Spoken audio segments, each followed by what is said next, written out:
اگر آپ کے گھر میں قربانی کا گوشت آپ کے فریج میں پڑا ہے تو وہاں سے ایک ٹکڑا لیں اور یہ والا دم پڑیں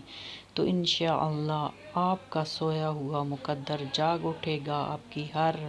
پریشانی، ہر مسئلہ انشاءاللہ حل ہو جائے گا۔ کوئی بھی مراد ہے وہ پوری نہیں ہو رہی، انشاءاللہ اس گوشت کے ٹکڑے پر دم کرنے سے ہر پریشانی دور ہو جائے گی۔ سامعین السلام علیکم ورحمۃ اللہ۔ اگر آپ کے ہاں کوئی بھی مسئلہ ہے، پریشانی ہے،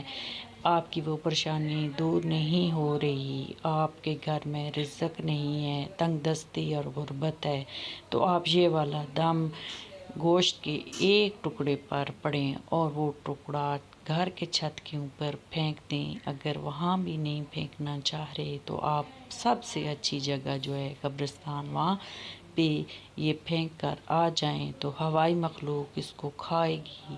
تو انشاءاللہ آپ کا ہر مسئلہ حل ہو جائے گا اور رزق کے دروازے آپ پر کھل جائیں گے اور آپ کے گھر میں رزق کی برسات ہو جائے گی۔ آپ نے یہ ٹکڑا لے لینا ہے اپنے ہاتھ میں اور اول آخر 11 بار درود ابراہیمی پڑھ کے آپ نے 100 بار سورہ اخلاص اور 1000 بار سورہ کوثر پڑھ کے آخر میں پھر درود شریف پڑھ کے آپ نے اس گوشت کے ٹکڑے پہ دم کر دینا ہے تو اپنی گھر کی چھت کے اوپر پھینک دیں یا قبرستان میں جا کے پھینک آئیں تو انشاءاللہ اس کو چرند پرند کھائیں گے۔ اور اگر قبرستان میں پھینکے تو وہاں پہ ہوائی مخلوق اس کو کھائے گی تو انشاءاللہ آپ کا سویا ہوا مقدر جاگ اٹھے گا، آپ کے گھر میں رزق کے دروازے کھل جائیں گے۔ کوئی بھی پریشانی مسئلہ ہے تو وہ انشاءاللہ حل ہو جائے گا اور آپ کو اللہ پاک خوشیوں سے، دولت سے نواز دیں گے، آپ کی ہر پریشانی دور فرمائیں گے اور پوری زندگی آپ کو کبھی بھی رزق کی تنگی نہیں ہوگی، آپ تنگ دست نہیں رہیں گے بلکہ آپ کے ہاں رزق کی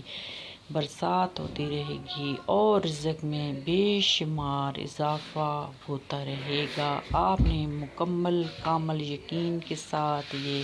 وظیفہ پڑھنا ہے اور پھر دیکھیں آپ کی قسمت کس طرح اللہ پاک کھول کے آپ کے مقدر اور سوئے ہوئے نصیب کو جگا دیں گے۔ انشاءاللہ آپ کا کوئی بھی مسئلہ ہے، کوئی بھی پریشانی ہے، کوئی بھی ایسی بیماری ہے جو دواؤں سے نہیں جا رہی تو انشاءاللہ اس دم کے ذریعے سے دور ہو جائے گی اور سارے مسئلے حل ہو جائیں گے۔